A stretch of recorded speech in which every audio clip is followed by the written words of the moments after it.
what's the best way to protect your wealth right now, and probably what are some of the things we need to look out for going forward as far as growing our wealth and really making the best of this crisis and this wealth transfer that we find ourselves in.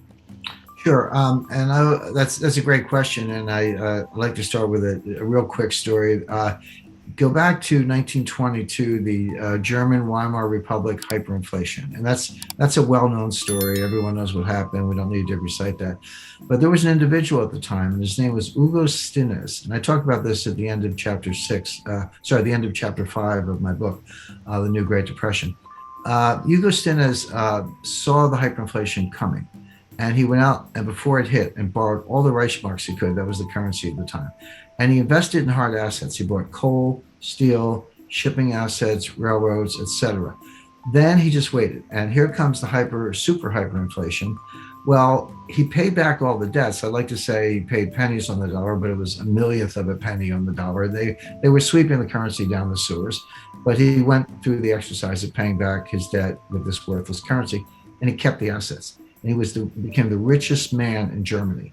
And I don't speak German, but his nickname was the Inflationskönig, which means the inflation king. So the point of the story, and it's a true story, you can look up Hugo Stinnes. The point of the story is even in the greatest hyperinflation in the history of developed economies, in the history of the world, this guy became the richest man in Germany because he saw it coming and he did the right thing. So the point I make to investors is that you're not helpless. We're in hard times. They may get worse in some ways, but you don't have to curl up in the ball. There's always something you can do to go out and at a minimum preserve wealth and even better prosper and make some money. So let's get specific about that. The first thing, and I hate cliches, this is going to sound like a cliche, but it's important to explain what it means, is you need to have diversification. Now that sounds obvious. Every economics teacher will say you have to diversify your assets, but people don't really understand it. I've run into investors and they say, well, I'm highly diversified. I've got 30 separate stocks in 10 sectors. I've got semiconductors, consumer non-durables, utilities, et cetera. And I go, no, you're not diversified. You may have 30 stocks, but you have one asset class. It's called stocks, and they go up together and down together, and you're not protected at all. So by all means, have a slice in stocks. That's fine, but I recommend a significant slug of cash. And people go, well, cash has no yield, and why would you have cash, et cetera? But cash, first of all, if we have deflation, not inflation, cash could be your best performing asset because the real value of cash goes up in deflation. Your money is worth more, even though there's no yield, because it has more buying power. But more to the point, here's what's not well understood. Cash has embedded optionality. If you're the person, right now visibility is poor. We don't know exactly what's going to happen. I have a forecast, but you've got to really constantly update it. But as visibility improves, and we can see who's going to win the tug of war between deflation and inflation. If you're the person with cash, you can pivot. Maybe you want to buy more gold because here comes inflation, or maybe everything ends well and you want to buy more equities instead. Well, you can do that if you have cash. If you throw all your money in private equity and you decide that's not such a good bet, good luck getting your money back from Henry Kravis. I mean, he's a great private equity manager, but he's not going to give you your money back early. You're stuck. So it's a good idea to keep some cash in reserve. Beyond that, some alternatives, some room for private equity, room for venture capital. I highly recommend residential real estate in what I call go-to locations. Let me just explain that briefly. Right now, we're seeing it in the United States, but I don't doubt you're seeing it in Victoria and Melbourne and elsewhere. People are getting out of the cities. I mean, cities have always been a trade-off. On the one hand, there's noise and pollution, a certain amount of crime and high taxes and all that. But on the other hand, you have museums and cultures and great restaurants, and there's a lot of buzz, and people find it very attractive. And on balance, people have accepted the trade-off. They'll say, like, I'll take the excitement of the city despite the inconveniences. And they've always been magnets for talent, lawyers, bankers, artists, writers, other professionals, actors, etc. But now what's happened is we've got all the disadvantages, at least in the United States, the dearth and noise of pollution. Worse, murder rate in New York has doubled, suicide rates have tripled, drug abuse is up, et cetera. So we have the disadvantages are worse, but the benefits are gone. The museums are closed, Broadway's closed, et cetera. So people are just getting out of the cities.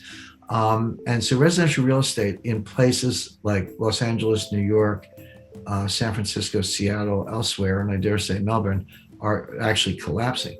But you say, where are they going? In the United States, they're going to Miami, Nashville, Tennessee, Austin, Texas, Boise, Idaho, Phoenix, Scottsdale, and some other kind of magnet cities. So basically, residential real estate in the places that where people are going.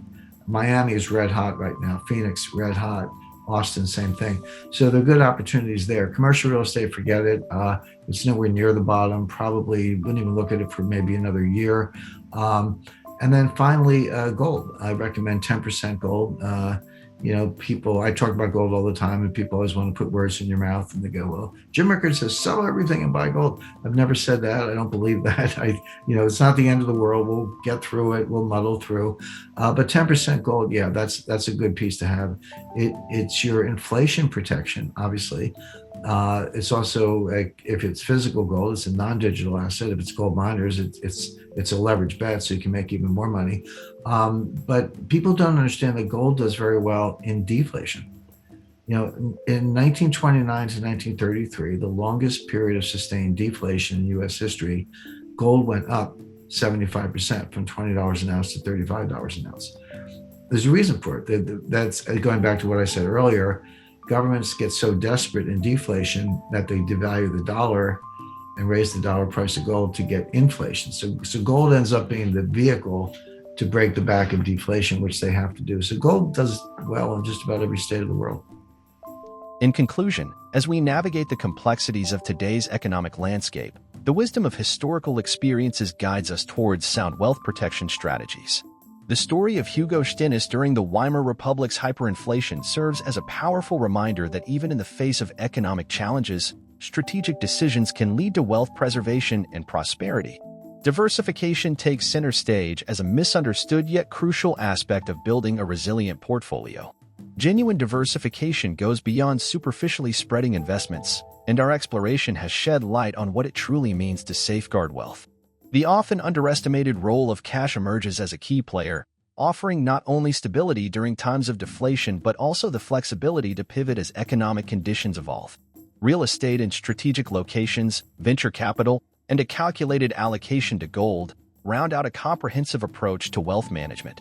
As we confront the uncertainties of the financial landscape, these insights aim to empower investors to make informed decisions, whether they're protecting existing wealth or seeking opportunities for growth.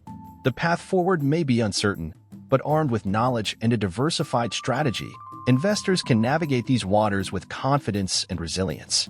If you found value in today's insights and strategies for protecting and growing your wealth, don't forget to show your support by giving this video a thumbs up. Your likes and comments are not only appreciated but also contribute to spreading valuable financial knowledge. For more content on navigating the intricate world of finance, wealth management, and economic insights, make sure to subscribe to our channel. By subscribing, you'll stay updated on the latest analyses and strategies to help you make informed decisions in these dynamic times. Thank you for tuning in, and we look forward to having you as part of our growing community.